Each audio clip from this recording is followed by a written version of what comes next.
Now, here, ladies and gentlemen, I'm going to show you the difference between a political candidate who is smart and every other political candidate. I've never seen a smart political candidate in my whole life, and I watch politics closer than most people. Bernie Sanders is an atrocious candidate. Atrocious. On a 1 to 10, he's a 1. It just so happens that every other candidate in history, including Ralph Nader and Ross Perot and the rest of them, were less than 1. Do you understand? We've lowered the bar so much. So what I'm going to do is they got 2 minutes of opening statements tonight. I'll give you. Now remember, Hillary Clinton was coached for weeks. A lot of these clowns were coached and had to practice. Now, I'm weird. I tell the American public, one, it's got to be illegal for a politician to hire a scriptwriter. It's already illegal. It's fraud. When a politician reads a statement, a teleprompter or anything, making him sound more intelligent than he is, like he knows more about the facts than he does, that he can speak like a human being when he really can't. Teleprompter, if you see a politician, now the argument is, well, if he wrote his own speech, he could read off a teleprompter so he doesn't waste people's time flubbing it. Nope, I still say that's illegal. Under fraud. You're asking people to vote for you based on your skills. So let's see your skills as they are, not with the helping hand of anybody else. The rest of us can hold conversations like adults without reading a teleprompter or a speech. The Democrats do it, the Republicans do it. I've never once done it. Why would I ever fucking do it? If you have to read a teleprompter, you are screaming, I'm incompetent. I'm not even a fucking remotely intelligent human being. But Americans are so stupid. Plus, again, it's acclamation. You see, well, everybody else is raping babies, so I might as well rape babies too. No, people, we can do better. Or at least I can. So I'm going to give you my 2-minute, just random, off the top of my head, what I would have said in the Democratic debate tonight in front of tens of millions of Americans, voters. Let's start. Oh, it's 2 right now. I'll give them a couple of seconds. Hello, ladies and gentlemen. None of you really know me. My name is Christopher Brodeur, and the first thing you probably noticed about me is I don't really look very much like a typical candidate for office. Can anybody guess why that is? That's correct. It's because I'm the opposite of all the typical robots you've elected your whole life. Robot A or Robot B. None of the words that come out of anybody's mouth up here mean anything tonight. You've heard the same promises of this and that and this your whole life. It's all garbage. I'm the only candidate, for example, who says we need to start arresting every political candidate who breaks his campaign promises, because that's fraud, that's conspiracy, those are serious crimes. We could arrest every politician in America today just with that one statute. I don't even have to outlaw it because it is technically already illegal. For me to deceive you in any way would be a serious crime. If I deceive you more than 3 times, it's organized crime, but I'm digressing. I've got 1 minute left. Here's just one example of the difference between me and all other candidates. If you go to a restaurant, ladies and gentlemen, and they don't give you your food, do you pay? No, you don't. So if you hire a politician, he doesn't repave the streets, and he doesn't build this and doesn't fix that, and all the things he promised to do, should he be paid? We all agree no. But now it's even worse. Should he be arrested? Yes. Now, what I did is something that no other candidate in American history has done. If you go to my website and look at my 100 innovations for New York City, you'll notice that my signature is the bottom of it. Guess why? That makes it a legally binding contract. Of course, even an oral contract is legally binding, but here I've tried to set a new standard. You're asking somebody, you're going to say to a candidate, we're going to give you all of our money. We're going to give you absolute power to murder all Americans, to murder foreigners, anything you want. Well, with great power comes great responsibility. If you can't sign on the dotted line, then you can't be in office. And if you deceive them in any way, you need to go to jail. And if you, I'm almost out of time, ladies and gentlemen. Pardon me for not having memorized my speech like Hillary Clinton over here. Robots. You can keep voting for the robots or not. Go look at my platform ideas, and if you agree with me, vote for me. I don't want to be president. I'm doing it because you've never had an honest, intelligent candidate in your life. So now we're going to see if you really believe you want better candidates or if you don't. I don't want any donations. Just look at my platform, and if you like my ideas and my solutions, spread the word. Now, see there, that's a sloppy as fuck opening statement. But had I said that tonight in the Democratic debate, Bernie Sanders wouldn't have had a prayer. He's not talking about money-back guarantees. He's not talking about jailing politicians who tell lies. He's good if the alternative is all horrible. Bernie Sanders, you saw him. He kept saying the same talking points. Income equality. You can keep saying all you want, but it doesn't mean that much. I don't talk about income equality. I say this. I say, How many cars do Mr. Seinfeld, how many cars do you need? Most humans only need one. Some families might need two. Some families might even need three. Could you explain to us why you need 500 cars, Jerry? You don't. It is a lie. Everything you have been told, America, is a lie. Fuck raising the minimum wage. I want a maximum wage. I haven't heard Bernie Sanders once say the words maximum wage. And nobody can dispute it. There's no one who could say, if we have a maximum wage, there'll be no more innovation. Tesla didn't do it for the money. Scientists don't do it for the money. Most innovators don't do it for the money. And $400,000 is pretty good. Pretty good. Anyone who can argue they need more than $400,000 a year, I'm all ears. But you're not going to find one rich motherfucker willing to say, I do. My simple question to the American people would be, Mayor Michael Bloomberg, you've got 12 mansions. Tell Americans why you need 12 houses when a lot of them, maybe even the majority of them, don't have a home of their own. They live with their parents. They live with their friends. Why do you need 12 homes, 11 which sit empty, while the rest of us struggle? Because remember, the argument isn't just that it's not immoral. There's all kinds of other arguments. It destroys our economy. Bernie Sanders has never made that point. People forget this. Everything you've been taught is a lie. Like, the rich create jobs. It's perfectly opposite of the truth. The rich invariably and always destroy an economy. Remember, the Republicans' argument is this. If we didn't pay the person who invented the wheel millions of dollars, the wheel would never have invented. That's their entire argument. If we didn't pay the person who invented the wheel billions of dollars, because that's a pretty important invention, then he wouldn't have had any motive to invent it. Now, obviously, that's idiotic. The Republicans have only survived this long because the Democrats are 10,000 times dumber than the Republicans are. Sheesh. Bernie Sanders doesn't know what he's doing. But yes, he could still win it because he's a billion times better than the others. But he's still clueless. Example, how do you not point this out to people? If Bill Gates, Bill Gates, whatever his worth is, 40 billion, who cares? My point is this.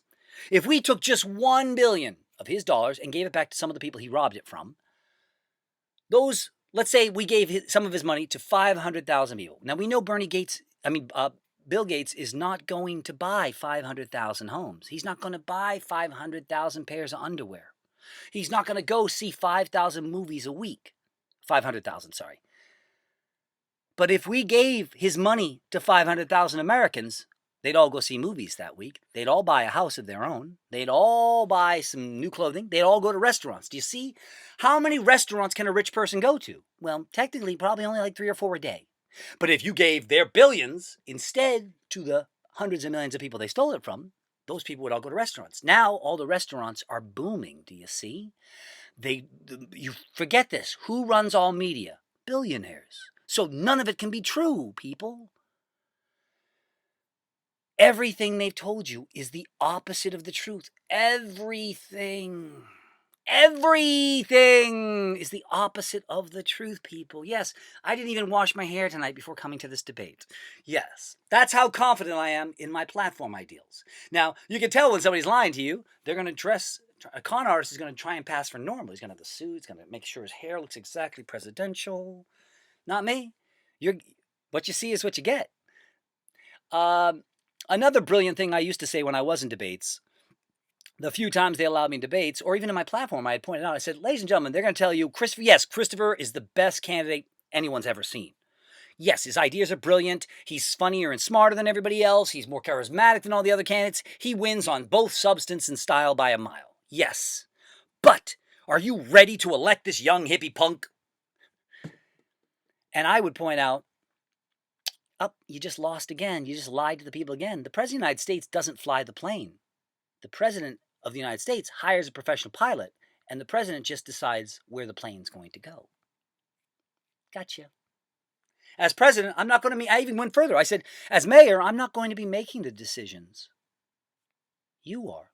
I'm different than every other politician in U.S. history. I'm turning almost everything over to a ballot referendum. Every November in New York City, this is what I told New Yorkers. This is why I was the most popular candidate to ever breathe air, according to all the statistics. Look it up. Most votes per dollar, etc. I lost, of course, because every newspaper united to stop me, and the unions united to stop me, and the left wing and the right wing both united to stop me, obviously. They threw me in jail 3 times and much more. I'm not asking you to put me in charge, ladies and gentlemen. I'm asking you to let me put you in charge.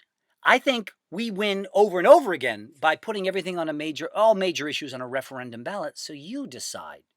Even if you have a bad idea and you all want this bad idea, most of the time, ouch, politicians have to go with it. Do you understand? It's your government. It's not mine. We are public servants. We do whatever you say. You all want roof patios? We have to do it. You all want free higher education? It's your call, not ours. You hired us to do your work. Anyone who doesn't has committed a crime. You don't understand that, people. You could arrest every politician. You could sue every politician in America. Today, you, the innocent taxpayers, are owed trillions they stole from you. This isn't abstract. They're all Bernie Madoffs, but they just claim that they're legal. No, there's no evidence that what they do is legal. There's every shred of evidence that it's not legal. So why does everyone think it is legal? Regardless, I think it would be good, actually. I think it would be healthy for society if we put every November, or maybe we could do it twice a year, depending. Now, remember, there's ways to do it that are cheaper than the way they do it now. So they might say, oh, this fucking asshole wants all kinds of referendum ballots, so that's going to cost taxpayers a lot of money for all these elections. Wrong again, liars. I had solutions to everything you could possibly imagine. I would even challenge audiences. I'd say, I dare any person to come up with one difficult problem that I don't have a solution for already, and a solution that saves us money, doesn't cost us a penny. Bernie was terrible with that. I was like, how are we going to pay for this? More taxes on the rich. Okay. But I would have said, how are we going to pay for anything? Well, first of all, I'm going to save you. Let's see, what's the budget today? 3 trillion? Is it 3 trillion? 4 trillion now? I don't know. You can never tell, too, because they hide a lot of the capital monies and stuff. Don't get me started. But like in New York City, the budget was 70 million at one point. And I'm like, okay, 70 billion a year. I said, I know, and I broke it down on my website. I'm like, you don't have to believe me. I'm going to cut your taxes in half, improve every service, and save you 30% of that 70 billion a year my first year in office. Don't believe me? Look at my website or question me. Hit me with your best shot. I'll tell you how I can save money and fix everything because it's all crooked. It's all crooked. But blah, blah, blah, blah, blah. I was so good in debates. Especially when people throw questions at me I haven't rehearsed, you see? Because I don't rehearse anything. When they would see me, they'd go, he's not only completely unscripted, but it seems like he has the answers to everything. We can't stump him. Of course you can't stump me because I'm what you call intelligent. But whatever. Shit, I'm hanging up. The point is, I wish. People, you keep tolerating these fucking idiots. You keep tolerating these fucking morons, and then you cry because you got fucking morons in office. But again, I could win any election with just that one sentence. Ladies and gentlemen, I believe in a money-back guarantee. If there are potholes in the streets, I don't get paid. My Department of Transportation doesn't get paid. What do you think of that? And if they don't like it, well, they can quit. If they can't do the job, and they say they can't, well, then they should actually be fired. There shouldn't even be a chance for them to quit. And if they took the paycheck and didn't actually repave the streets, well, now we have a criminal act. That's criminal. They got paid to do a job they didn't do. We jail people all the time for that. When I said that, Republicans in the audience, conservatives went, this is the fucking greatest candidate of my life. And liberals said, this is the fucking greatest candidate of my life. That was one bullet point. Money back guarantee. I put the details on my website. I can go on if you want me to fucking talk for 12 more hours, I'll give you plenty of details. I don't say things like, we need to fix income equality. We need free education. It's meaningless. Meaningless fucking talking points. I would say, well, one reason why New York University is so expensive might be because that nonprofit pays its CEOs millions and millions in salaries. Now, they'll have to prove under nonprofits that they need that much money. Because I will prove that I can run NYU for $50,000 a year. And if I can, the head of NYU goes to prison. Now I will say, I'm calling you out in public right now, motherfucker. You're going to step forward. If I can do your job for $50,000, you go to prison. Now remember, your argument is, I can't do your job for $50,000. I can't do your job for even $1 million. That's your argument. Your job cannot be done for $1 million. That's your argument. Your legally binding argument because it's subsidized with tax dollars because it's a non-profit. See what I did there, you motherfucker? So I would call them out in public and go, step forward. I'm going to do your job. And if I do it, you're going to prison. Now you say it can't be done. So you're going, watch this, everybody. This motherfucker here whoever's the current NYU president, watch him. He's going to step forward and go, I dare ya to do my job for $50,000. Watch. Of course, I'm being sarcastic, ladies and germs. You're going to see him choke because he's lying. He's going to choke faster than Bill Cosby. Watch. And he's fucked. He can't say, you can't do my job for $1 million. You can't do my job for $50,000. You can't do my job free. He's not going to say that because he's lying. He knows anyone could do his job for $50,000. He's lying. And there's not one of these situations where the Republicans or the right wing can ever win any argument, except when there's a Democrat in the room because they're dumb as fucking shit. Fuck, I'm going. Bye.